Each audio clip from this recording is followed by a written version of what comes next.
there, Vault Explorers.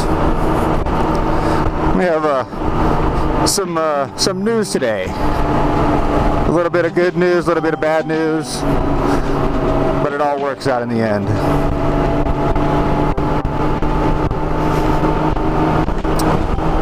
Today, I am selling the Goldwing.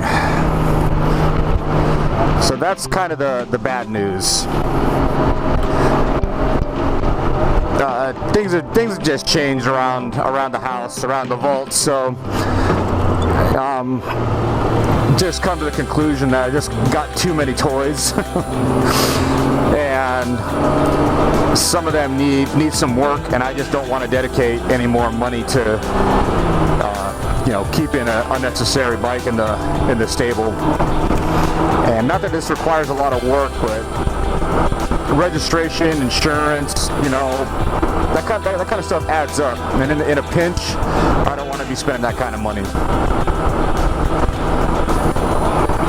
Not to say that I won't ever get another GL1500, and who knows, I may get this one back if the guy I'm going to sell it to decides to, put it back up for sale, and maybe he'll give me a heads up, and if I'm interested, I'll take it back.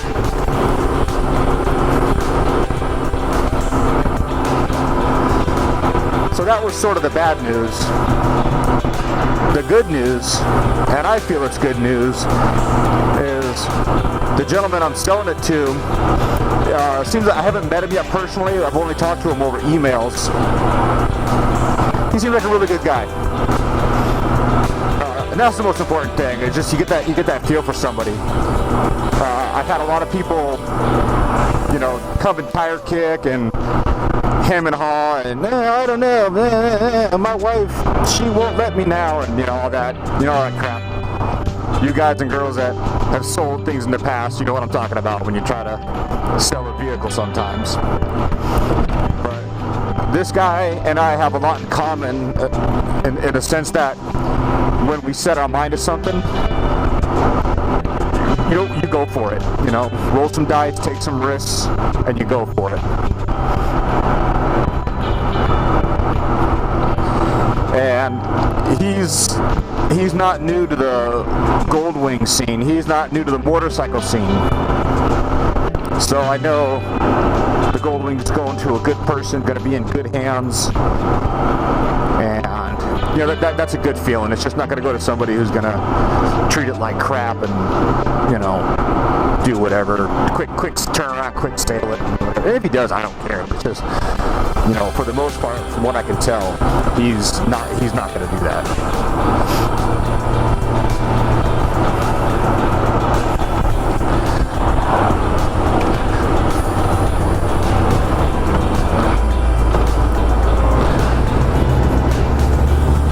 And so, with the sale of the Goldwing, I'll be able to put money into the VMAX because I took it out yesterday for a trip down south to Centralia, and discovered I have a fuel leak somewhere, some type of fuel leak. I had something with the carb happen before and had my mechanic clean it out, but it needs a little more work.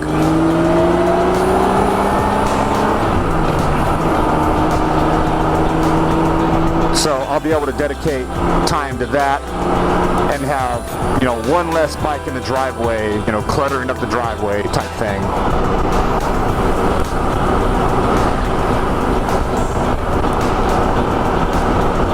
If anybody out there has come into that part of their life where they've just collected so much stuff, and it's hard to see the big picture of how a place could be organized if there was just less stuff. Well, I'm there. And as much as I hate to see this thing go, it is just a thing. And it's not like I can't get it back or get another one. but it'll be just kind of a nice relief to clear some space up and work towards a cleaner garage and driveway. I feel like Judge Dredd on this bike. Oh, I'm gonna miss it. And see, that's the problem with the way that I'm selling this bike is I'm gonna deliver it to the guy.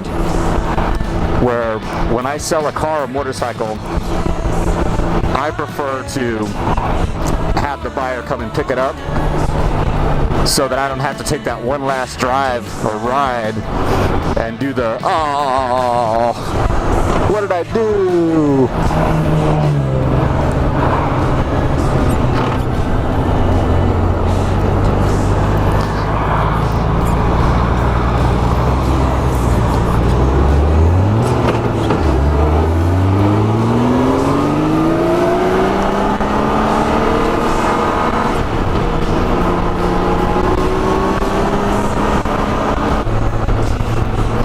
If I was to get another Goldwing, I would definitely get the GL1500.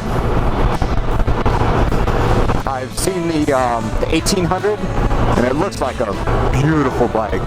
Don't get me wrong. Just a fantastic machine, I'm sure. And creature comforts are, you know, just cream of the crop, and you know, top of the line. I don't have anything bad to say about it, other than it just looks like it's just loaded with electronics. It's just loaded with just so much stuff that it makes it impossible to work on unless you have a degree in electrical engineering. I did some work on this bike. Bleeding, I had to bleed the master cylinder, clutch master cylinder, and top off the brake. I topped off the brakes are fine, but I lost pressure in the clutch cylinder. And with the shop manual, that's written so, it's so well written that even a dum-dum like me can figure out how to bleed the brakes. And did it on the first time, no problems. So that's why I like this bike, because it seems like it's just easier to get to pieces and just not so complicated. So I'm not hating on the 1800, and I'm not a gold. I've said in the past, I'm not a Goldwing guy. I'm not a VMAX guy. Even though there's people out there. One guy commented on one of my Goldwing posts, and man, this guy lost his shit on a comment that I made, and I tried to diffuse the situation a little, and yeah, he just wasn't having it, man. He was just, you know, he was just passionate about the Goldwing, and yeah, man, it got awkward. So I'm not hating, and I'm not a specific anything. I'm not a Goldwing guy. I'm not a VMAX guy. I'm not a T-Dub guy. I love the bikes, and I do really love the T-Dub and the VMAX. But if I sold them, I sold it. Big deal, you know. I don't care. Get another one. I never really got to take it on too long of a trip, but for the time that I did ride it, I have like two memories, and one is just as silly as seeing it in my driveway. One, because I never thought I'd own a Goldwing, but I couldn't pass up the offer, so I thought that was kind of funny. And kind of sentimental, because like I said, my dad, he always had a Goldwing. And two, using this big old tank as a Uber Eats was pretty fun. It was a novel idea at the time, and just cruising around town on it. You know, people unexpectedly seen me do it. I got a lot of thumbs up and had a lot of fun doing it. And now I'm using the T-Dub as my Uber. But once I get the carburetor straightened out on the VMAX, all four of them some guns, I may be doing some VMAX delivery just to stir things up. So we'll see.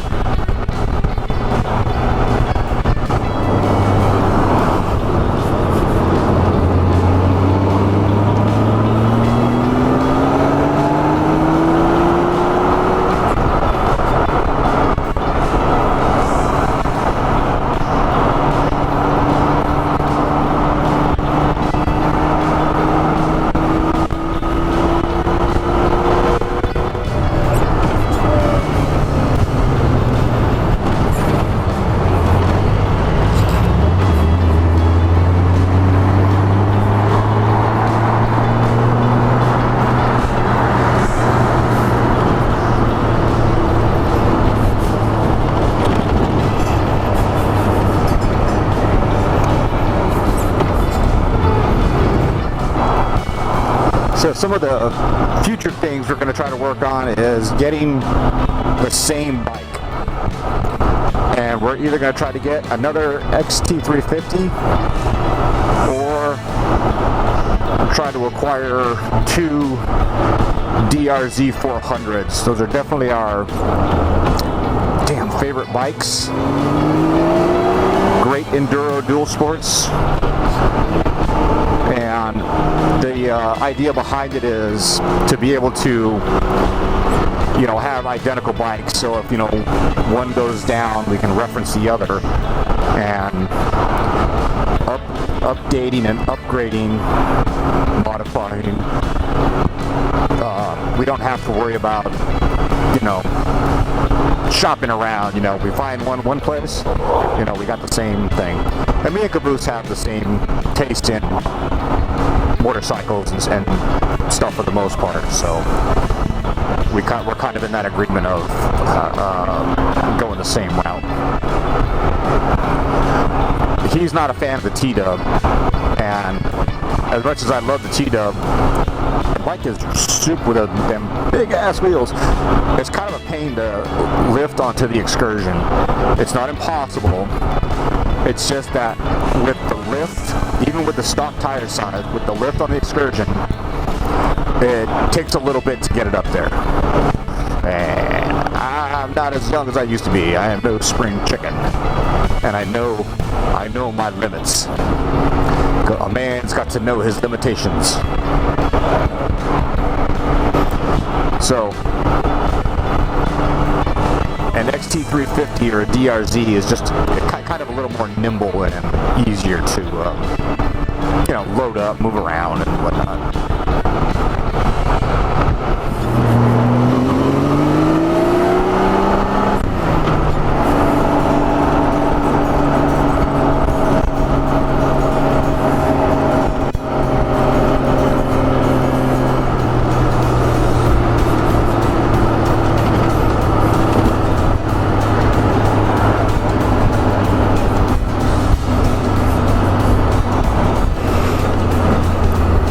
Always have to check every once in a while to see if I'm still filming.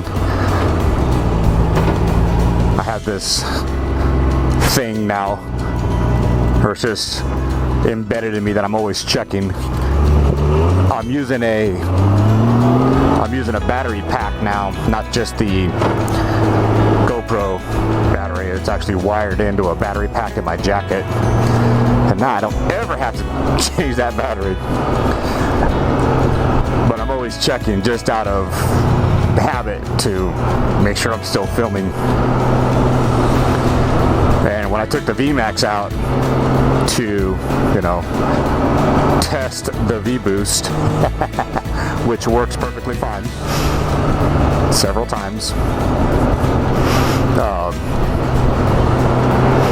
I added a filter. It's some type of filter that was recommended to plug into into the wiring, the microphone, sorry. And I guess I didn't seat the mic all the way in, so you could barely hear anything. You just heard some, scratchy sounds and could barely make out anything, and all my audio footage was gone, which is really no big deal because I was just rambling as usual.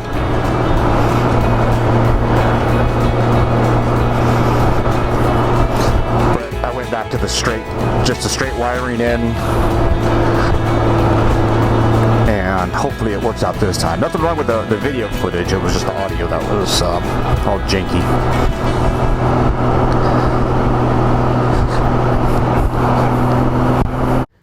So the rest of the video is just me droning on and on, nervously talking while I await to deliver the Goldwing to its new owner. I always get a little bummed after the sale of a car or a motorcycle. I obviously made the sale for a reason, but it's just that you get so used to seeing, your favorite car or toy, whatever, in your driveway, and then it's just not there anymore. And like I said, it probably won't be the last time that I own a Goldwing. Over the years since I've owned this Goldwing, I've learned a lot about it, more than I thought I would. So if you stuck with us this far through this video, and you have any questions about the Goldwing, please leave a comment below or comment on one of the other Goldwing videos. We are currently at 471 subscribers and slowly growing. We appreciate every single one of you guys and girls out there, so if you wouldn't mind, please spread the word, and I'll cut the video here. And if you wouldn't mind, please like and subscribe. Well, that's all for now. Thanks for watching. We'll see you next time. All right.